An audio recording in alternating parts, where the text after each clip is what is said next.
they continue to purchase property. So they don't give up. They stay in the game.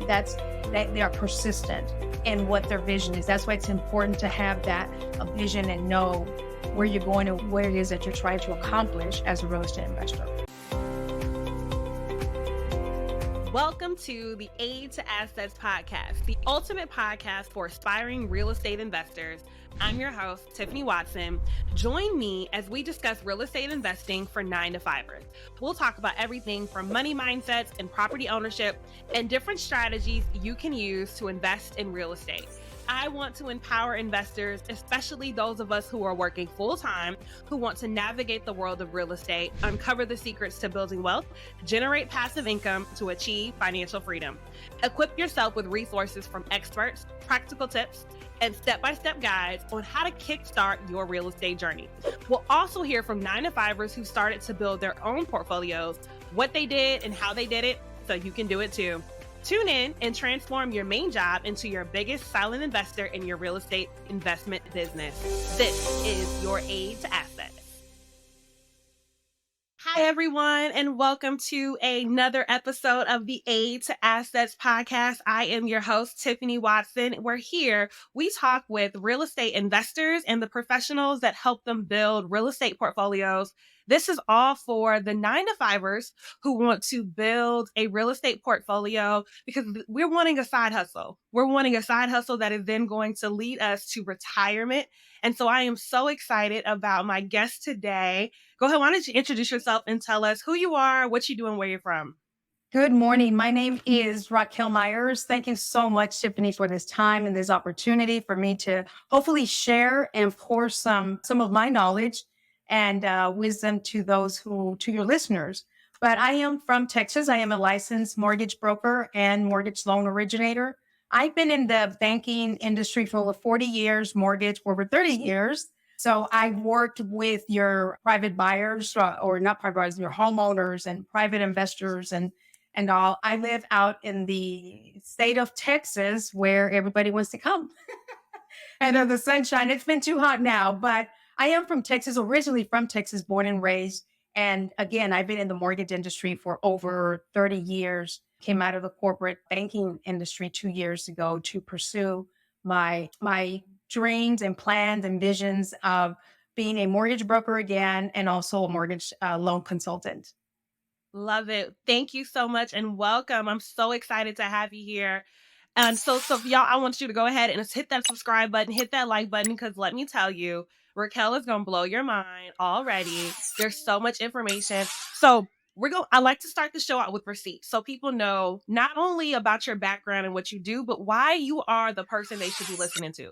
So tell us about what is your experience in real estate investing, your portfolio, the portfolios of people that you've helped build. Show us those receipts, girl, so then they know we're talking with the real deal.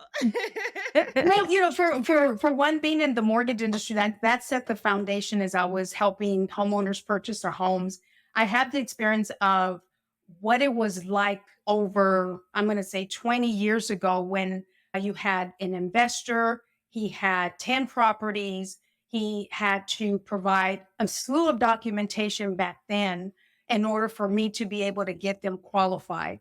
Whereas today we have so many, the industry has totally shifted to where investors are able to purchase properties I won't use the word easy loosely, but there's a component to that gives you that encourages someone who wants to get started in real estate investing to at least take the first step. So it has placed me or put me in a position where I can offer options. So why First Legacy Mortgage, Raquel Myers? Because I had that track record where I've worked with that first-time investor, that homeowner who wants to convert their property into an investment property. So I have options, I have the contacts, I have the knowledge, and even the personal experience where I did not always make the best decision when purchasing a home that I could have converted into an investment property.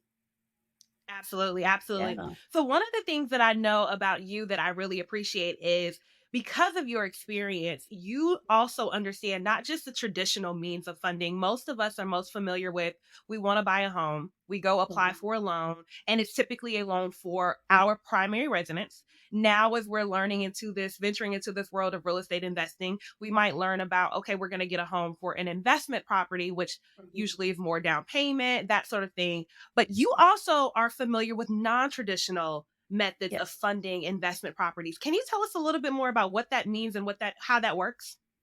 Yeah, you have as a mortgage broker, I do have access to various lenders, and you have your private lenders that focus on that real estate investor who's looking again to get started in the industry. And under that umbrella, there are so many programs and products that are available. So it allows me to do that. So you have you still have your private or your major banks that you might be able to get started with, but due to those limitations, you may have to convert to a private lender. And then in some cases, depending on where you are financially, credit wise, whether you're considered credit worthy or not, you have your hard money lenders. So as a broker, I have the option to shop the market for you and find what works for you based on the vision and the plans that you have, because that's the part that's very important, is that you have to at least have a plan. And if you don't, that hopefully after you have a conversation with me,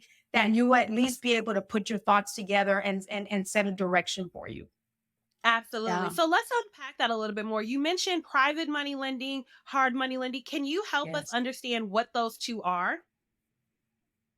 Yes, a private money lender is more of your commercial type lending. They lend for towards non-owner occupant properties. So if you're already a homeowner and you would like to convert your primary residence, or not even that, you want to maintain that residence, and you want to get into real estate investing, they're going to have products that are not your non-traditional type of financing, which means they will not necessarily be an FHA, a VA, or a conventional. They're under a different umbrella. They're managed under a different or financed under a different umbrella. So they're not apples to apples when you're looking at pricing, which means interest rates, the cost. It's gonna match up to what the real estate investor is looking for. And then you Hmm. have your hard money lenders. The hard money lenders is personal money. You could have a pool of individuals who bring all their money together and say, we will lend to that one individual who cannot use traditional lending, cannot use private lending. We will loan you money at a higher cost. And some real estate investors need to start there. And then the difference between, say, your bank and your credit union is that they're going to possibly lend you at a, say, 30-year.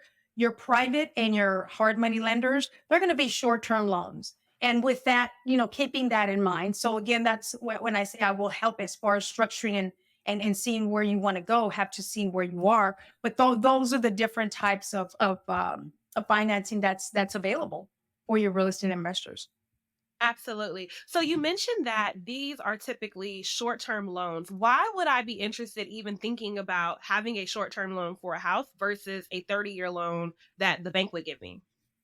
And that's going to depend on what your goal is. So for example, if you are looking to purchase and maintain that property for because you want to build your portfolio, so you want to for something like that, you want to go with a lender who's going to take you further than, say, a 5 year that a hard money lender might loan you, because you're not planning to sell that. So it depends on where you fit. If you want that property, say you're purchasing fix and flip, that's more of your short term time blending. That takes a little bit more experience, a lot more research. So it's going to depend on where you want to go. If you want to maintain and build a portfolio, then 30 years would be 25, 30 years, excuse me, will be what you would want to do.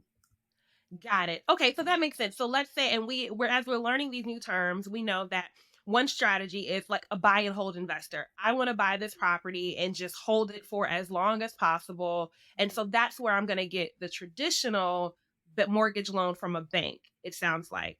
But then we have like our renovators. We know we love a good HGTV.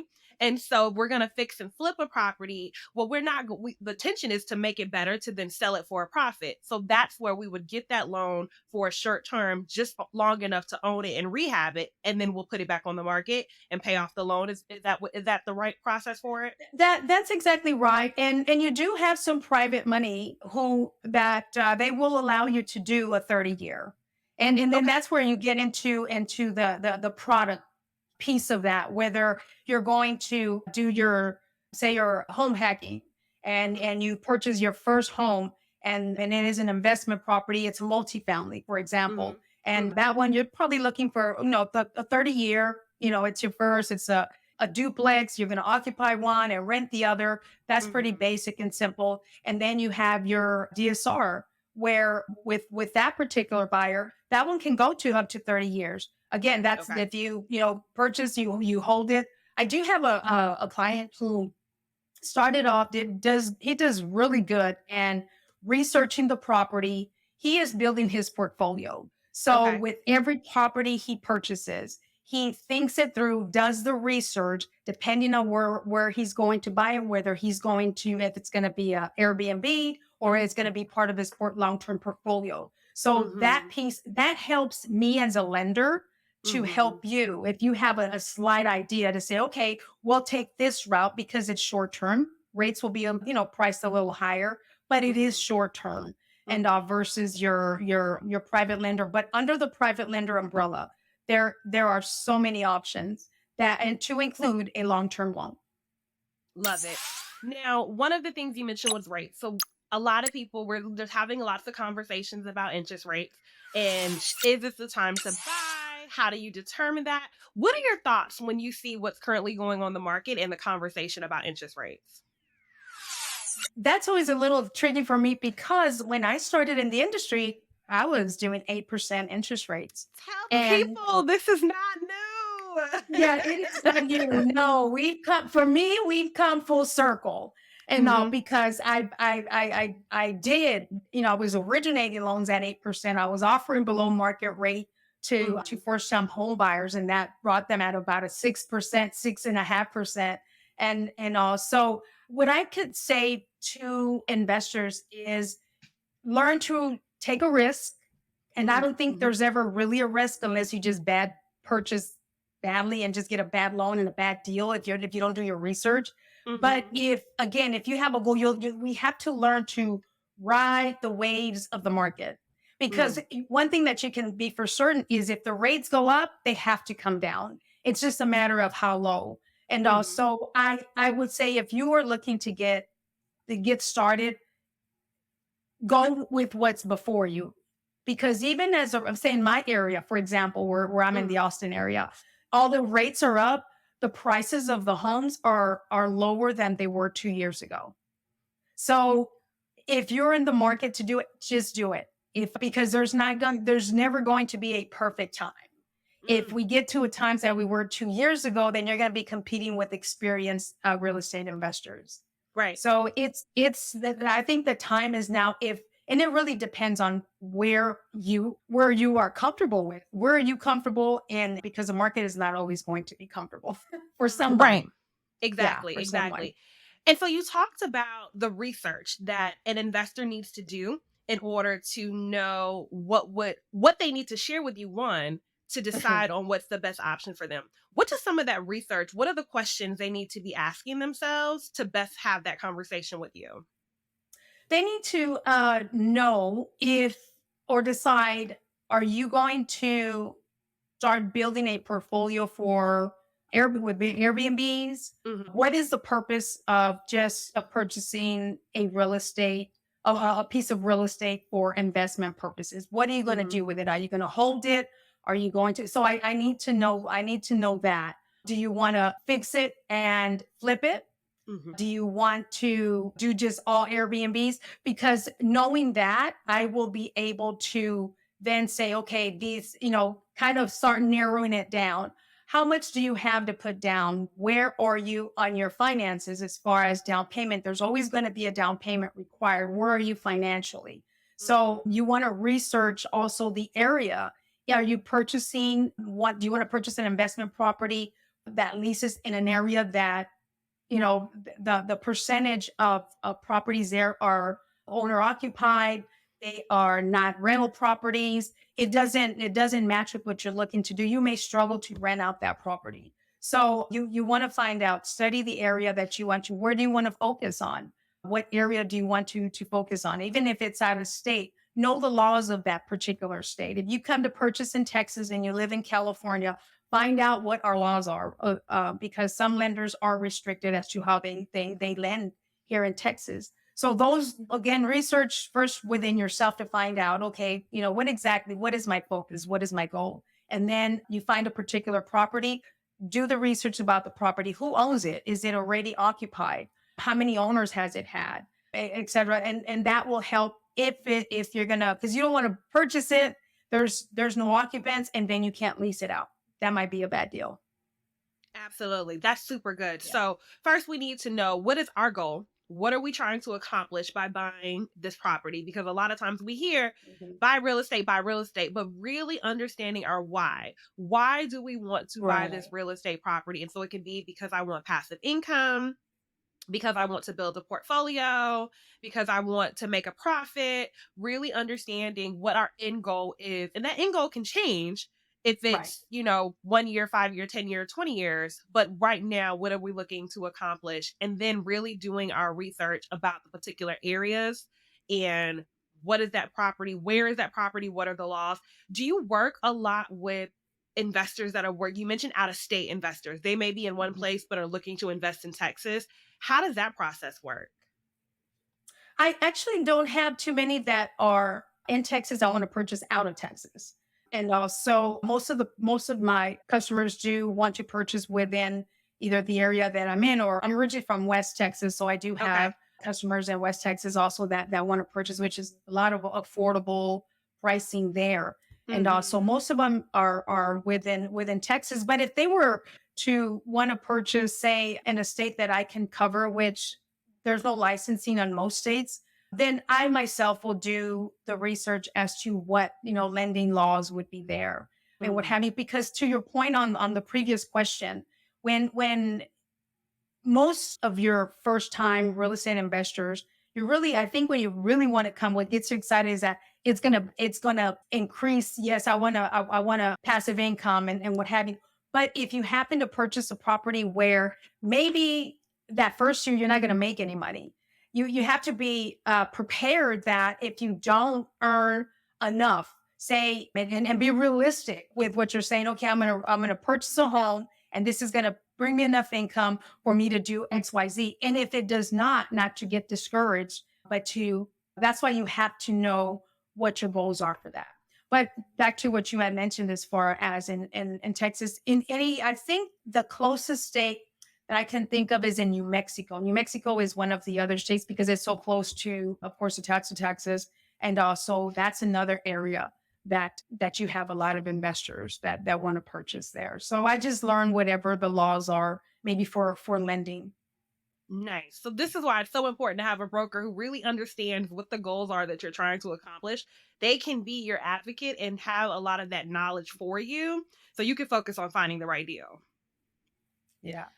Okay. Exactly, because the only difference would be that is there's some restrictions, which is not a whole lot, but I like to find out as far as taxes and the areas that they're looking to purchase, because lending itself, the financing piece, is pretty much the same across the board. Okay. Okay. So let's talk about that financing piece a little bit. So you mentioned the down payments. And so that's one thing that a lot of new investors, they are concerned about, is how am I going to afford to buy this property? So what are some of the options that you see, especially when we think about, where many of us are familiar with the conventional loan, especially if we're getting the multifamily. We know that's the big wave where you live in one and you rent out the other. So you can still Mhm. qualify for either, a 3.5% with FHA, or Right. maybe a 5% with conventional. When you talk about some of these other products, though, what are we thinking of? What are the terms in terms of down payments that investors need to be considering? Well, with that is that you just have to have the money now, Yeah. because there's really, DSCR, which is the debt service calculation that allows you to purchase a property, whether you're now, I've learned that recently they changed the guidelines a little bit to where if you are currently renting, you don't have to own a property in order to use the DSCR. Now, with that, there are some lenders that will do 15%, but Okay. generally the rule is 20%. Okay. The other way around, and maybe not around, but wholesale is another direction that you can, because you don't necessarily have an exchange of money. So that would be something that others could, that you can research, which of course you don't need any financing. And that may put some money into your pocket a lot faster in Mhm. order for you to get that 20%, because they're just not offering that. Now, if you do take a, say we do a bridge loan and you're Mhm. purchasing a fix and flip, then on those you could probably get away with a 10 or 15%. Some lenders do have promotions, and then they'll do 100% of the rehab. But again, that's going to be for maybe the investor who has a little bit more experience or has connected with someone. Say you have an LLC and one of the partners is already an experienced investor. That helps quite a bit, because then you can, then there's a little bit more room for you to try out some of the products that may allow you to do a lower than 20%. But the general rule is 20% on in order for it to purchase an investment property. I wish there was an easier way. Now, if you have a good, if you have a 401k, if you've had a 401k, we do have a lot of teachers that I reach out to, because teachers like real estate. So if Mhm. you have a good, 401k that you can pull your first 20% out, be conservative with that, check with your financial advisor, you can try to take a look at that as well. Or if you already have a property and you have some equity in that, that may be another, for those that have already have a property or even their primary residence, that you can do a refinance cash out that allows you to pull some money out. That happened 3 years ago. I had a lot of that going on from, and I was still in the private sector. Um, they were coming in from California, even your Texans, and they were refinancing and taking cash out on the equity of their home and putting into other properties. Ooh, wait, we gotta unpack all of this. There was so much good. Did y'all hear that? There was so much that you just said that I want to make sure that does not get lost. So let's start back with the bridge loan.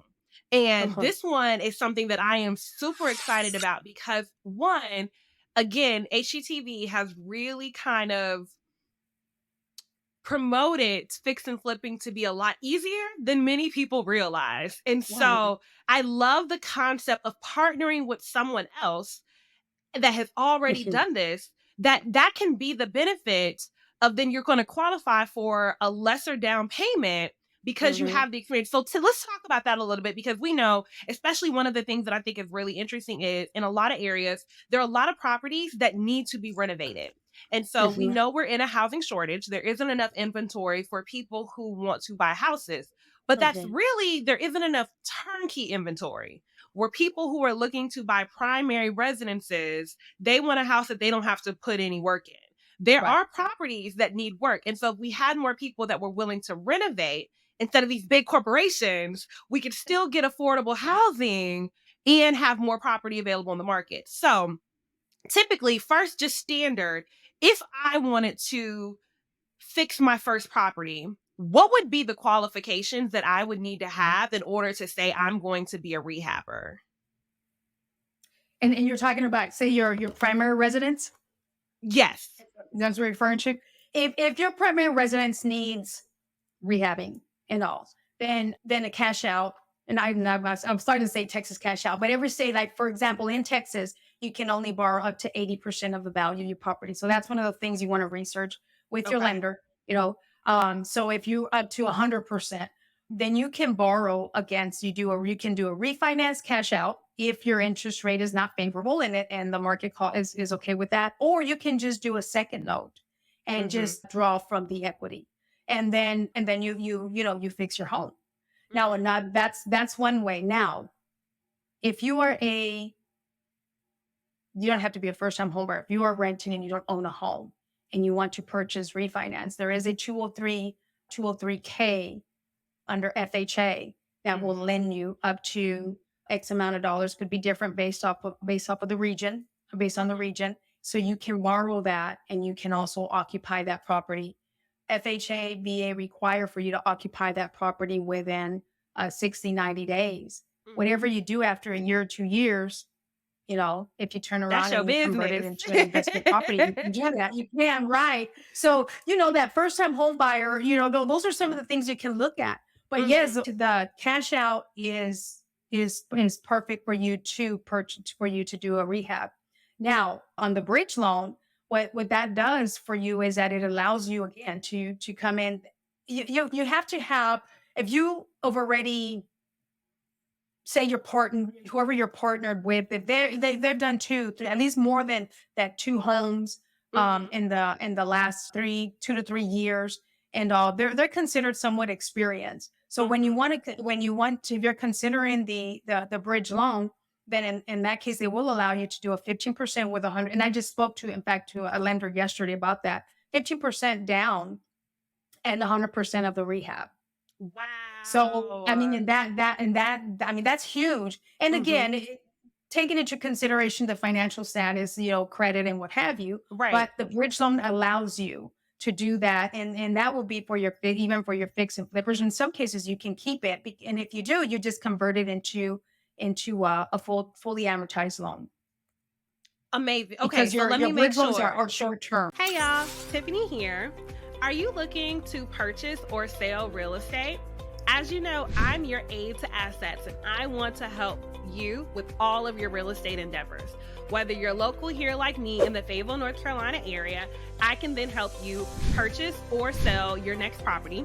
If you're looking to purchase or sell outside of North Carolina, let me know too. I can still help you. I have a team of agents all over the country that I can connect you with to partner on your next deal. Let's get to the closing table, y'all. We buy our way to wealth, whether that's buying right or selling better. Can't wait to hear from you. Click on the link in the bio if you want more information on how to personally work with me or an agent on my team. Talk to you soon. Okay, so bridge loans is one of the short-term loans that we talked about. So that's to do the renovations. And then if we decide we want to flip it, then of course we just sell it, get the profits, we're good to go. But if we decide we want to keep it, we can then convert it to a regular home loan, and then we'll just add that to our portfolio. Right. And they would be able to do that. They would be able to do the loan for you as well.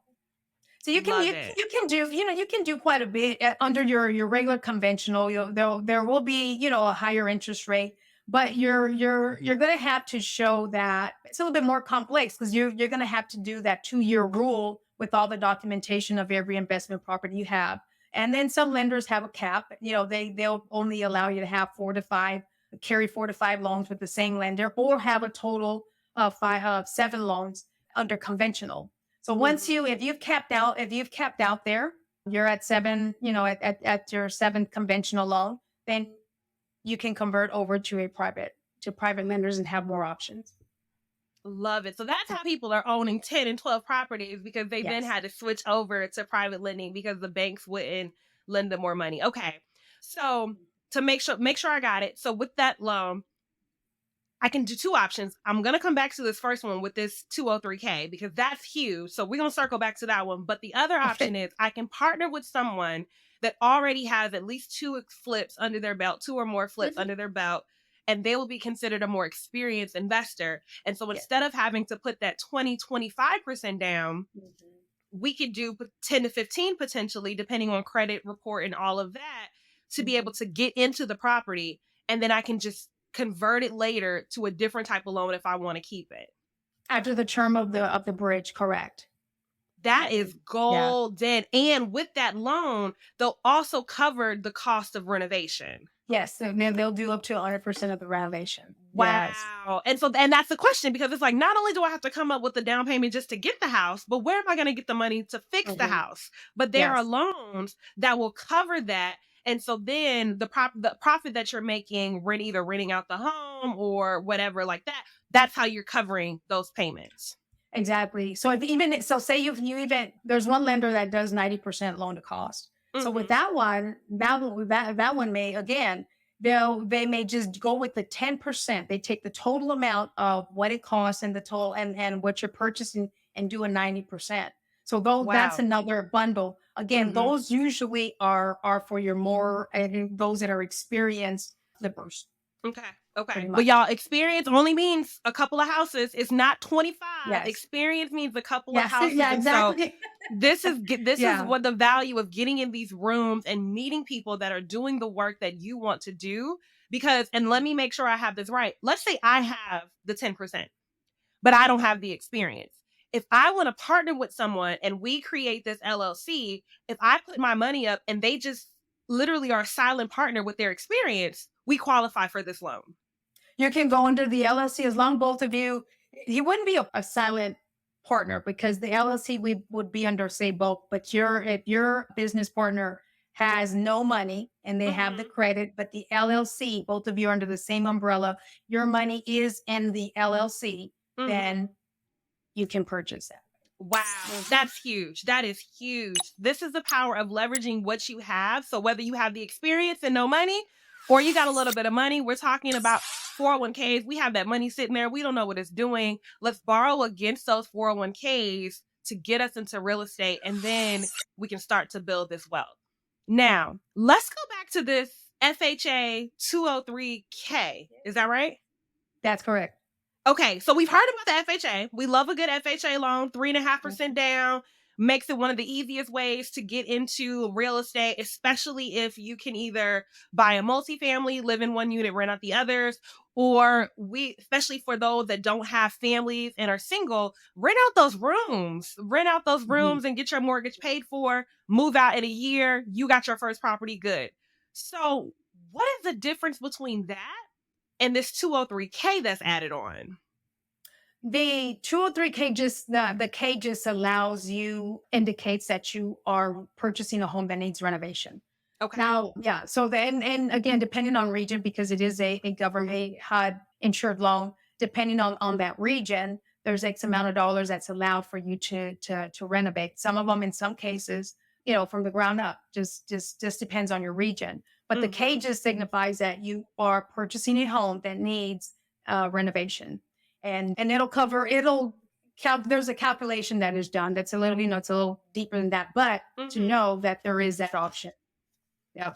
But that's what Wow. that's all that is that it just says, okay, we're going to purchase this home and we know it needs 40,000 dollars, worth of renovations, and we're willing to purchase it under 203K. So that was my next question. Do you have to already identify the property first before you can be approved for the 203K? Or is it similar to if we were going to do the regular FHA, we would get pre approved first and then just go find a house? You can be pre-approved first, and then, but prior to a full approval, the property has to, of course, be identified because the total cost needs to be calculated. Okay. It's not, you're not giving a line of credit or what have you. There is an escrow that is set up, making sure Mhm. that all those repairs are done prior to a full closing.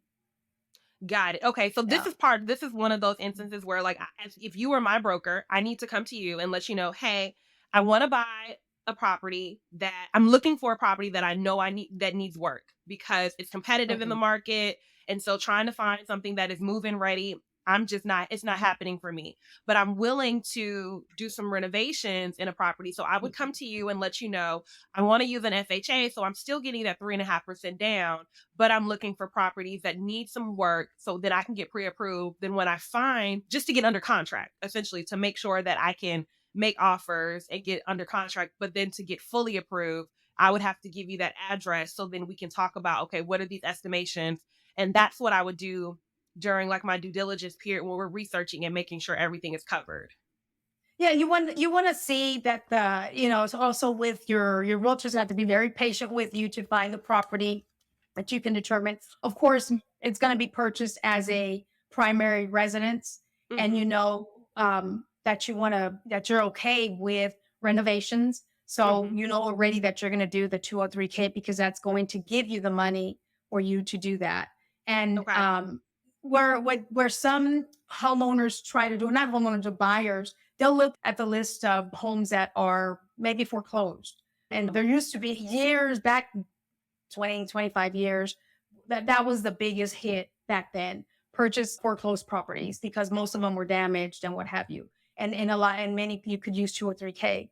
But if that's not the case, if it's something that's abandoned and you want to purchase it, it's on the market and it needs X amount, because it's not going to sell at market price anyways because of the damage. So there's Right. calculations that have to be made.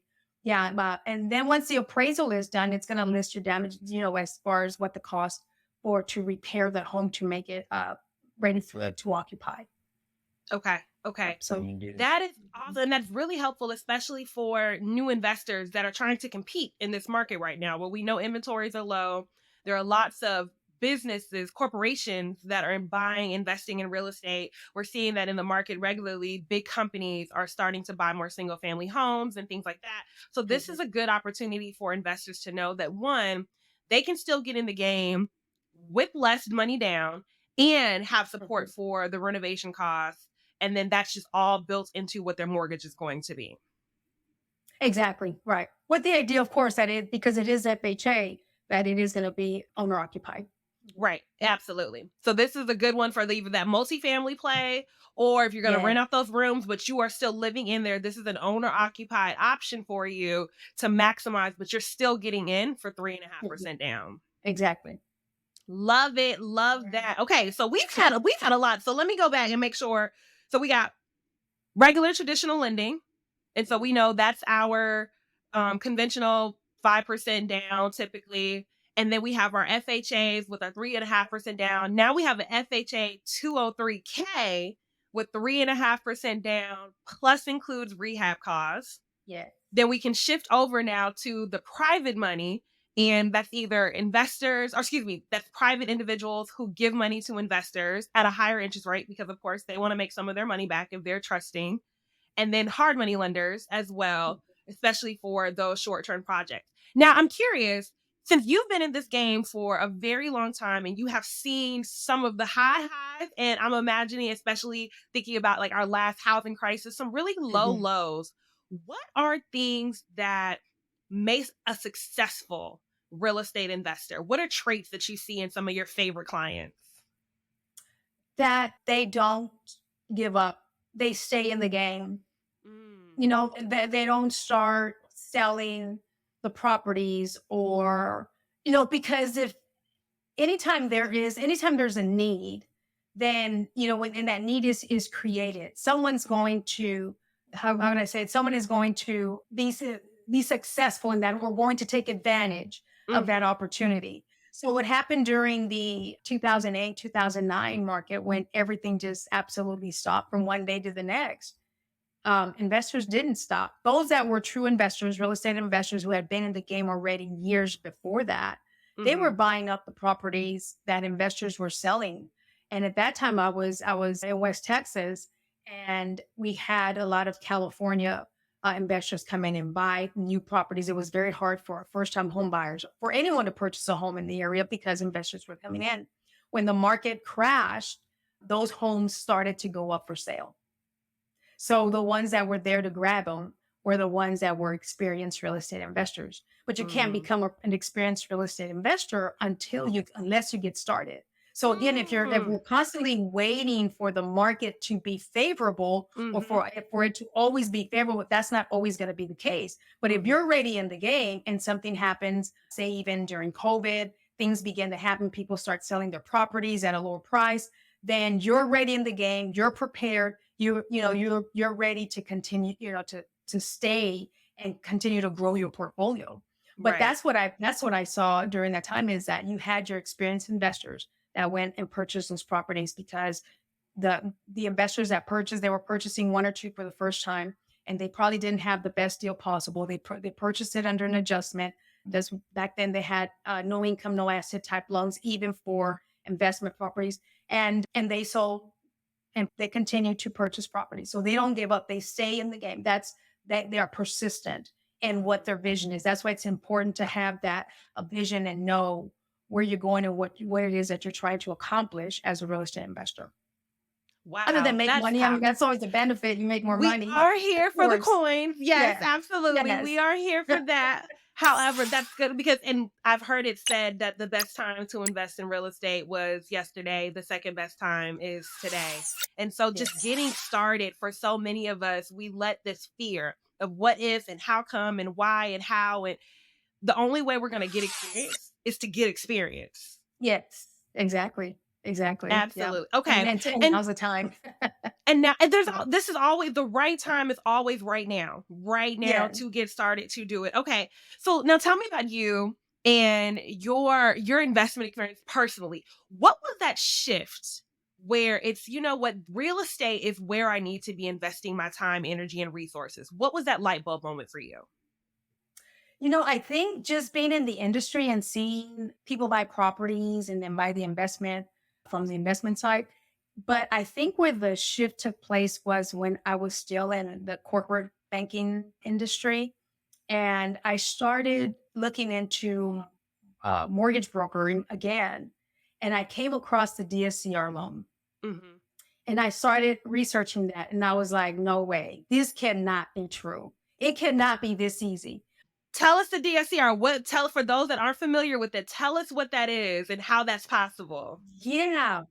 Yeah. Because of the world that I came from and what I was used to, DSCR allows a first time investor or any, Mhm. experienced, non experienced investor to purchase a home based off of the performance of the property, which means we're not going to ask for 2-year tax returns. We're not going to ask for you to have a history in renting.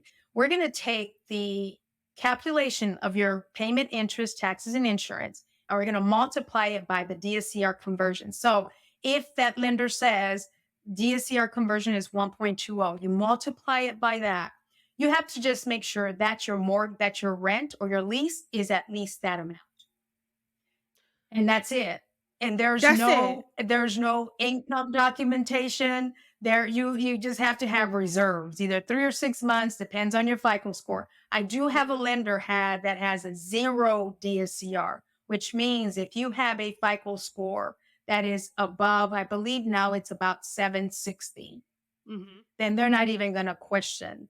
They'll get a lease Wow. and all, but Mhm. it's not going. It doesn't matter if you lease it for $1. And often I see these changes that make it a little bit more comfortable to get into the investment industry. So when I saw that, I was no way. So that just even took me to a whole other level as far as, I mean, I love the lending side of it anyways. And I Mhm. started thinking back when one mistake that I've owned and sold 5 different properties. And there's one in particular, my very first townhome that I purchased after my divorce. I had moved around about 3, 4 different times. And finally, I was in a place where, and being in the industry, I purchased my townhome. But then 5 years later, I faced a financial need and I sold it. And I Mhm. kicked myself. I didn't realize it right away when I did. But that's Mhm. one of those things where you become nervous because of where you are. And instead of riding the waves, I Mhm. sold it. And I look back and I think, my gosh, that was one property that I wish I would have never sold. Just Mhm. just because I think by now where I would be. Because before you know it, 20 years is here, 30 years is here. Mhm. So what that whole, and that came to mind after I just my eyes were open to it. It started with DSCR, and then I started researching even more, and I started calling the private lenders. Private lenders are actually a company that all they do is focus on non-owner occupied. They have the programs for real estate investors. So I started calling a couple of them and asking questions, and it was just a Pandora box after that. Pandora Once you've box. been So exposed, you yeah, can't be yeah, right. unexposed. But yeah, and especially with my experience, and all, then I was like, oh, that's the direction I want to take. That is really, for helping people get their financing, and also for myself, to build that Absolutely. that legacy for That's sure. wonderful, especially because there's so many people in this industry that you are helping people day in and day out and Yes. making sure that we are helping ourselves to imagine what our own dreams can be, what we can also build for ourselves while we're Mhm. also helping other people build their own portfolio. So that's cool. I love the good DSCR loan. And so for those, just making sure that we're clear on that, type DSCR in the chat so that way you can make sure that you go and look that up. But basically, if you find a property where the rents that you are going to charge, either if it's already tenants in there, and a Uh-huh. lot of times you have sellers who they are selling homes that they for whatever reason, but the tenants are still there. And so they already have leases. So you know how much is being charged. You know how Mhm. much people are willing to pay. Or if you're going to put new tenants in it, making sure that the rent each month is going to cover your principal, your interest, your taxes, and your insurance. That's Exactly. it. That's it. That's the loan. That's it. That's the load, especially if you have a really good FICO score. Man, let it work for you. We're talking about investment properties. And again, because when I was doing loans and I would have an investor come in and they'd say, and my first question was, how many properties do you own? Because I Mhm, already knew if he was going to tell me more than one and two, it was going to be a lot of documentation. We had to mhm, document each and every property, leases and what have you. And then most would file their taxes, just like you have a loss. So mhm, guess what? Those losses go against your current earnings and you just didn't qualify. mhm. Yeah, Yep. So absolutely. this yep. So this was good news. This is so good. This was so much information. Y'all have homework. DSCR loans, FHA Okay. 203K loans. No matter where you currently are in life, there is an opportunity for you to get into real estate investment. And so, Raquel, I am just so grateful for you. Thank you so much for coming and sharing your knowledge with Thank you. you. I have learned so much. I'm sure the listeners have too. Tell us, I like to do at the end of the show projections. Where do you see yourself 3 years, 5 years? What can we anticipate from you and your business? I think I'm gonna say 3 years from now, where I would like to be is working just still, in real estate investing. But my goal is to start building my portfolio. I like multifamily. Mhm, So I really like to own about, another two or three mhm, because of my age and all. But I'm thinking about my daughters, my grandchildren, and also that's where I would like to be. But more than anything, like to really have a good, solid group up because I do have a consulting business that helps doing exactly what I'm doing now is offering my experience and wisdom and knowledge to those that are interested in financing and building to leave a legacy of loan officers, of investors, of real estate agents with the knowledge that I have and share them. So I would love to, 5 years from now, look back and see the footprint of what I learned with those that are coming behind me because we have a whole generation behind us who this is a great time to do exactly what you're doing, start your business, start your dreams, and work your vision. So yeah, I would like to definitely look back and see that I've accomplished those three properties for me right now, and then also see the footprint. love that so very much. Wishing you much success on your business ventures. Thank you. Tell the people where they can find you, how they can get in contact if they want to consult with you, be a part of that, and learn about how they can create their plan, or if they need one of these loans that we talked about today. Yeah, if you're interested in financing, my company is First Legacy Mortgage LLC, and I am in Leander, Texas.